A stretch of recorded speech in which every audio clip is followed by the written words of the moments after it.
Ini kita masuk ke agenda berhikmat di dalam ketenangan atau istilah amalan tauhid hakiki, tafakkur diam hakiki. Ilmu ini banyak yang mengejar, ilmu ini banyak yang mencari. Dalam ajaran lain disebut semedi, tetapi berbeda dengan tafakkur hakiki. Karena begitu berharganya permata ini, karena ini jalan permata untuk mengenal hakikat daripada diri kita, dan juga untuk berkomunikasi dengan asal diri kita yang ada di dalam diri kita, yang sudah berserta diri kita, yang namanya nur, jasmani, rohani, nurani, rabbani. Jadi nur selalu berkata kepada kita, nur senantiasa menegur kita, nur senantiasa bahkan mengajar kita hal-hal yang tidak kita ketahui, bahwa diri hakikat di dalam dirimu itu adalah asal dirimu, yang juga adalah sumber daripada guru hakikimu. Di dalam dirimu ada guru hakiki, namun engkau mencari sibuk di luar, padahal adanya di dalam dirimu itu sendiri.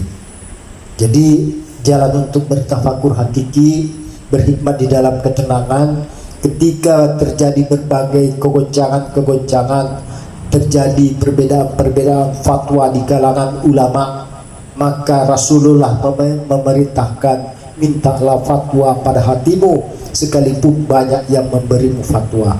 Hati apa yang dimaksud? Hati adalah hati nur. Siapa itu hati nur yang dimaksud? Bahwa itu adalah nur Muhammad Rasulullah, cahaya Rasulullah yang ada di dalam dirimu. Fikum Rasulullah Al-Hujarat wa fikum Rasulullah Al-Imran 101. At-Tasariyat 21. Tidakkah engkau memikirkan yang ada pada dirimu? Itulah yang dimaksud daripada cahaya nur, nurani.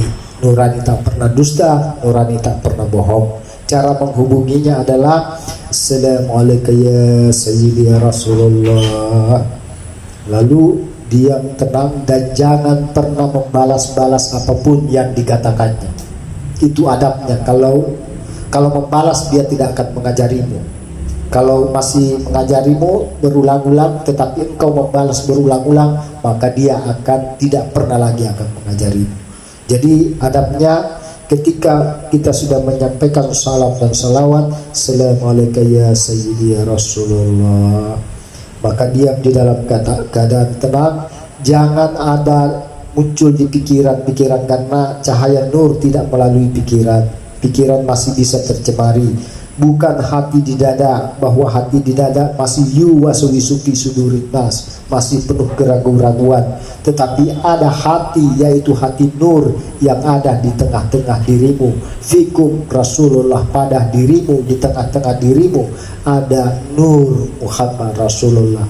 Itulah yang ada di pusat kita, hati nur di pusar kita, di dalam diri kita. Orang menyangka hati itu di dada, iya, ini juga hati, tetapi ini adalah hati yang bolak-balik. Apabila dia bagus, maka baguslah. Apabila dia buruk, maka buruklah. Tetapi yang dihubungi adalah hati nur, nurani, rasa tak pernah bohong. Kalau dia mengatakan ini, pasti itu. Jadi begitu. Jadi duduk tenang, berhikmat di dalam ketenangan. Ini dilatih terus. Dia itu tidak bersuara. Kalau masih bersuara itu masih bisikan. Iblis, jin, malaikat dan segalanya, manusia masih bisikan. Tetapi dia rasa sir. Kalau sudah terasa dan senantiasa merasakan, maka kita mengenalnya.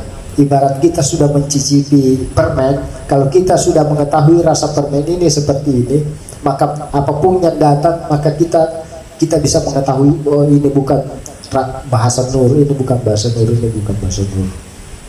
Jadi kalau kita sudah merasakan itu, kita bisa membedakan mana bisikan setan, mana bisikan malaikat, mana yuwaswis, mana godaan, apa segalanya.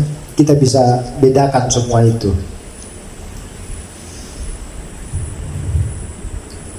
Diam, tenang, berhikmat di dalam ketenangan. Dan ini dilatih sebelum sholat, supaya kita nikmat di dalam keadaan sholat. Maka kita bertafakur, latihan tafakur sebelum sholat, sehingga kita sholat di dalam keadaan tenang.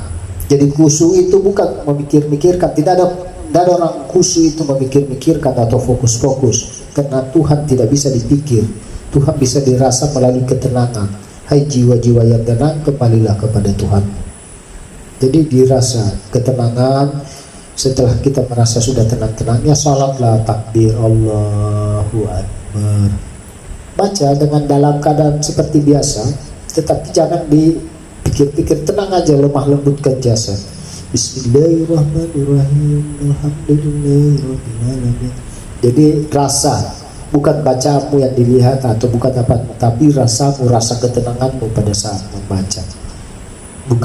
Bukan lafazmu yang kadang-kadang salah, yang kadang bukan, itu rasamu yang terasa, sangat terasa ini umatku, hamba-hambaku melantunkan dengan penuh penjiwaan. Karena rasa yang sampai bukan huruf, bukan suara yang sampai, rasamu, keikhlasanmu, kekhusyuanmu, bukan semacam kefasihanmu, karena banyak yang fasih tetapi hanya sebatas tenggorokan dan tidak mampu membersihkan hatinya.